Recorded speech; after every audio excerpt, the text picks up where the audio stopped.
கொஞ்சம் காஃபி, நிறைய கதைகள். நான் உங்கள் ரேகா. நிரஞ்சன் இறுதி பாகத்திற்கு உங்களை அன்புடன் அழைக்கின்றேன். நிரஞ்சன் பேசும்பொழுது அவனுடைய எஸ்டேட்டை பற்றி கூறியது அவளுக்கு நினைவிற்கு வந்தது. இதற்கு மேல் அவனை எதிர்பார்த்து காத்திருப்பது வீண் என்று முடிவு செய்தாள். அவனை பார்க்க அவனுடைய எஸ்டேட்டுக்கு செல்ல எண்ணினாள். ஷாப்பிங் முடிந்தவுடன் அனைவரும் ரிசார்ட்டுக்கு சென்றனர். அன்றே மதுரைக்கு கிளம்பிச் சென்று அங்கு தங்கி மறுநாள் மதுரையை சுற்றி பார்த்துவிட்டு இரவு ரயில் பயணம் மூலமாக சென்னைக்கு செல்வதாக திட்டம். ஷாமு, என் ஸ்கூல் ஃப்ரெண்டு கொடைக்கானல்ல இருக்கிறதா தெரிஞ்சுக்கிட்டேன். நான் போய் பார்த்துட்டு வரேன் என்று சொல்லிவிட்டு நிரஞ்சனை பார்க்கச் சென்றாள்.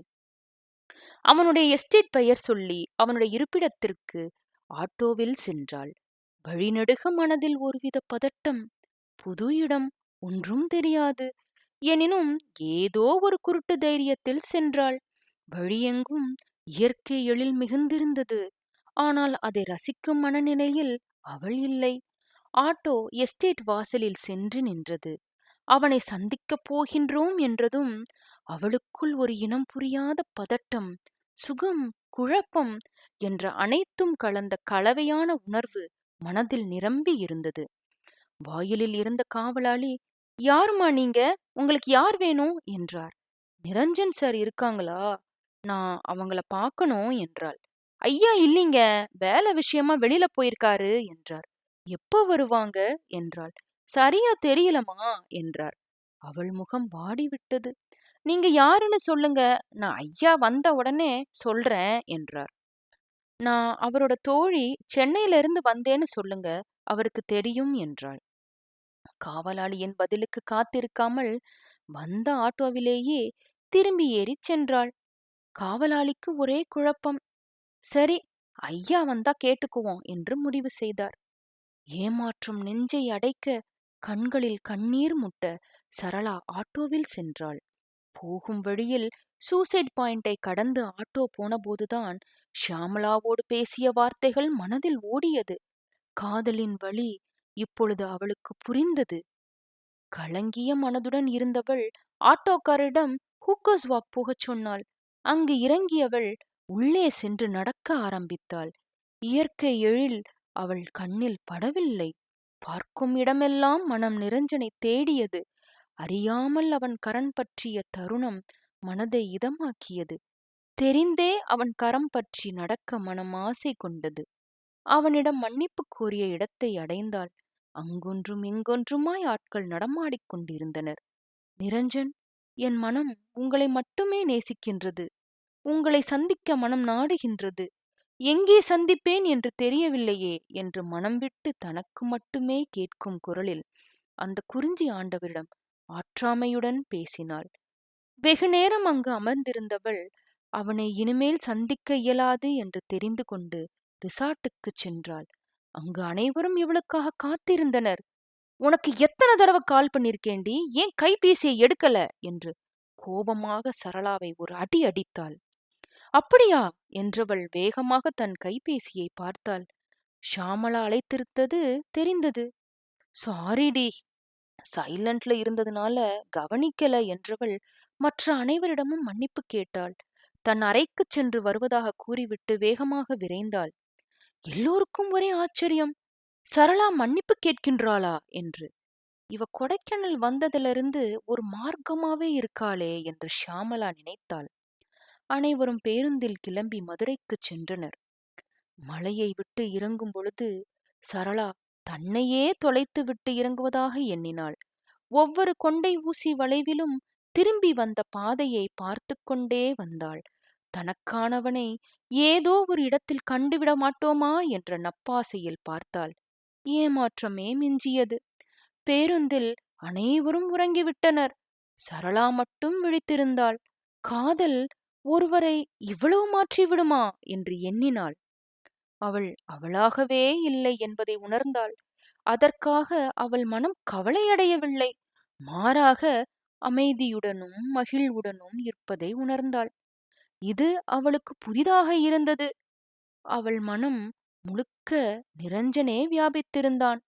கொடைக்கானல் வந்த நாள் முதல் பெற்றோரிடம் பேசியவள் மற்ற நாட்களில் வெறும் குறுஞ்செய்தியே அனுப்பியிருந்தாள். மதுரையை அடைய இரவு ஆகிவிட்டது. ஏற்கனவே ஹோட்டலில் அறை முன்பதிவு செய்திருந்ததால் அனைவரும் ஓய்வெடுக்க அவரவர்க்கு ஒதுக்கப்பட்ட அறைக்குச் சென்று விட்டனர். சரளாவுக்கு காதல் வலி சுகமாக இருந்தது. அதனால் என்னவோ நன்றாக தூங்கிவிட்டாள். மறுநாள் மீனாட்சி அம்மன் கோயிலுக்குச் சென்றனர். அக்கோயிலின் பிரம்மாண்டம், சிற்பக்கலை, விபூதி விநாயகர், பொற்றாமரை குளம் அனைத்தும் அவர்களை ஈர்த்தது. மனமுருக மீனாட்சி அன்னையை வழிபட்டனர். மதுரையில் பிரபலமாக கிடைக்கும் ஜிகர்தண்டாவை வாங்கி பருகினர். சரளா தனக்கு பிடித்த மல்லிகை பூவை வாங்கி சூடிக்கொண்டாள். மதுரை மல்லியின் வாசம் சரளாவின் மனதை வருடியது. அழகர் கோயில், திருமலை நாயக்கர் மகால் என்ற அனைத்து இடங்களையும் சுற்றி பார்த்தனர்.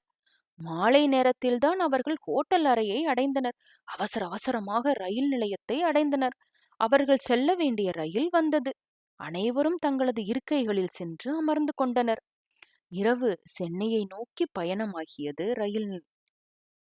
சரளாவின் மனம் ஒன்றை மட்டும் உறுதியாக நினைத்தது, நிரஞ்சனை தவிர வேறொருவரை நினைப்பதில்லை என்று.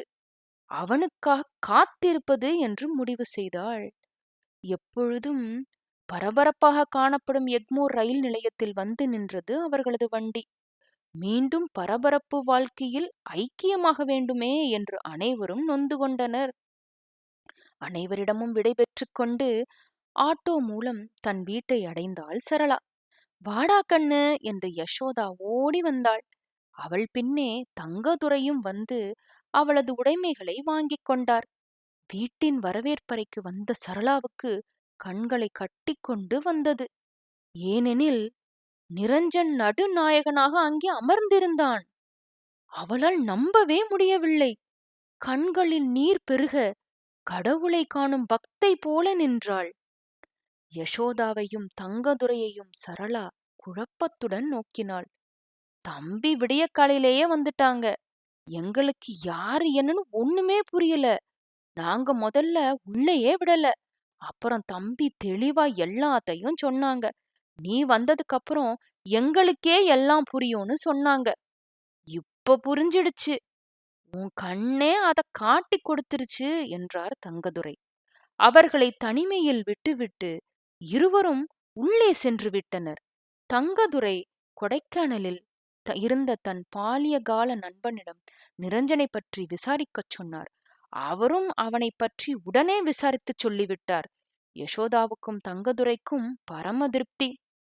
நின்ற இடத்திலேயே கண்களில் நீர் வடிய நிரஞ்சனை பார்த்தவாறே நின்றாள் சரளா. உலகமே தன் வசமானதாக தோன்றியது அவளுக்கு. அவள் நிலை அறிந்து அவனே அவளிடம் சென்றான். அவள் கைகளைப் பற்றி அழுத்தினான். அவன் கைகளில் முகம் புதைத்து அழுதாள் சரளா. நிரஞ்சன் எதுவும் சொல்லாமல் அவள் மனபாரம் குறையும் வரை அவளை அழவிட்டான். சிறிது நேரம் கழித்து தன்னிலைக்கு வந்தாள் சரளா.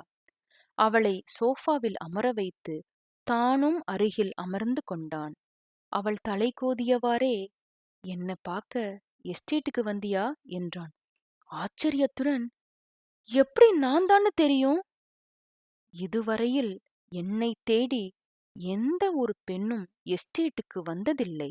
அங்கு இருந்த சிசிடிவியில் பதிவு செய்யப்பட்டிருந்த வீடியோவில் உன்னை பார்த்து தெரிந்து கொண்டேன் என்றான். அவள் விழிவிரித்து கேட்டுக்கொண்டிருந்தாள். அசடு, கேமரா இருந்தத கூட நீ கவனிக்கலையா என்றான். என் மனநிலை என்னை எதுவும் கவனிக்க விடவில்லை என்றாள். ஓஹோ என்றான் அவன். சரி, எங்க வீட்டு முகவரி எப்படி கண்டுபிடிச்சிங்க என்று ஆச்சரியத்துடன் கேட்டாள். உன் பெயர், உன்னுடைய ஊர் மட்டும்தான் தெரியும். உன் நிறுவனத்தின் பெயரும் தெரியாது. நீ கொடைக்கானலில் தங்கியிருந்த இடத்தின் விவரமும் தெரியாது.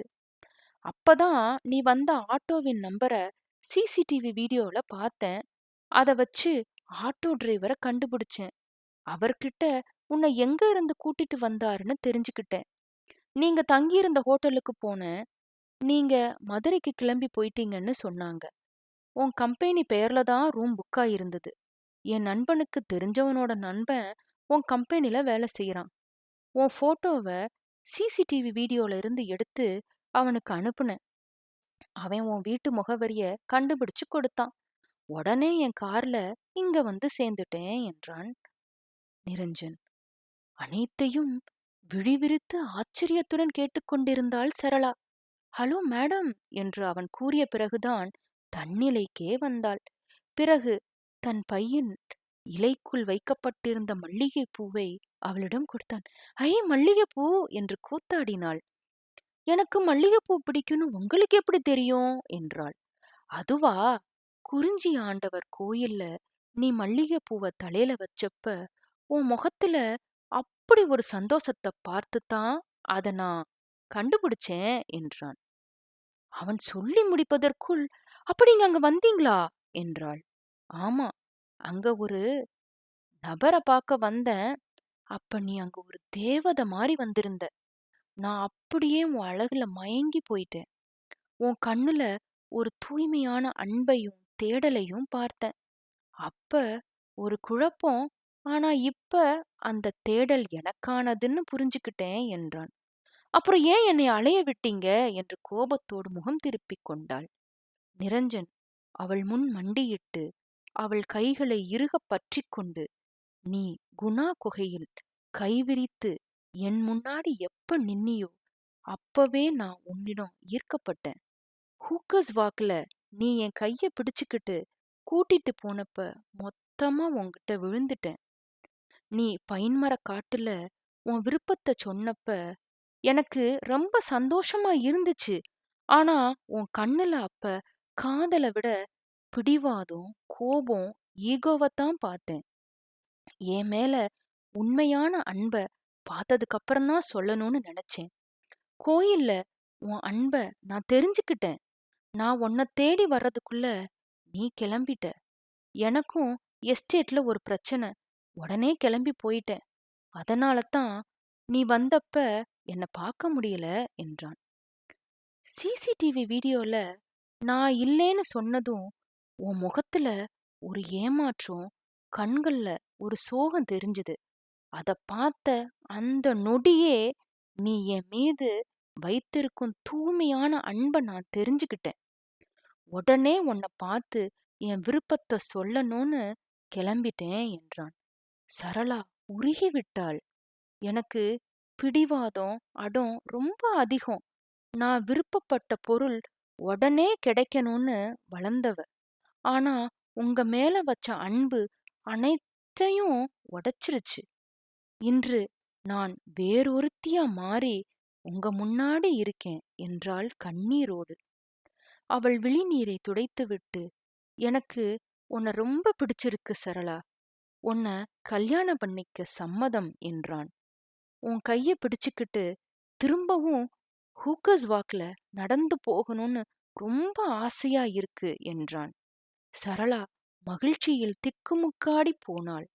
தன் மகளிடம் ஏற்பட்ட மாற்றத்தால் யசோதாவும் தங்கதுரையும் மகிழ்ந்து போனார்கள். பெரியவர்களின் ஆசியோடு ஒரு சுபயோக சுபதினத்தில் நிரஞ்சன் சரளா திருமணம் கோலாகலமாக நடைபெற்றது. அன்று அறியாமல் அவன் கரம் பற்றி ஹூக்கஸ் வாக்கில் நடந்தாள். இன்று மனம் நிறைந்த அன்புடன் அவன் கரம் பற்றி நடக்கின்றாள். சரளா அன்று குறிஞ்சி ஆண்டவர் சன்னதியில் கண்களில் கண்ணீருடன் தன்னுடைய தூய்மையான எண்ணத்தை வெளிப்படுத்தினாள். இன்று அதே குறிஞ்சி ஆண்டவரின் சன்னதியில் நிரஞ்சனோடு சென்று கண்களில் ஆனந்தக் கண்ணீருடன் நன்றி தெரிவிக்கின்றாள். அந்த குறிஞ்சி ஆண்டவரே அவளுடைய நிரஞ்சனை அவளிடம் சேர்த்து விட்டார். நிரஞ்சனும் சரளாவும் மனமகிழ்வோடு வாழத் தொடங்கிவிட்டனர். இதுபோன்று மீண்டும் பல கதைகளுடன் உங்களை சந்திக்கின்றேன்.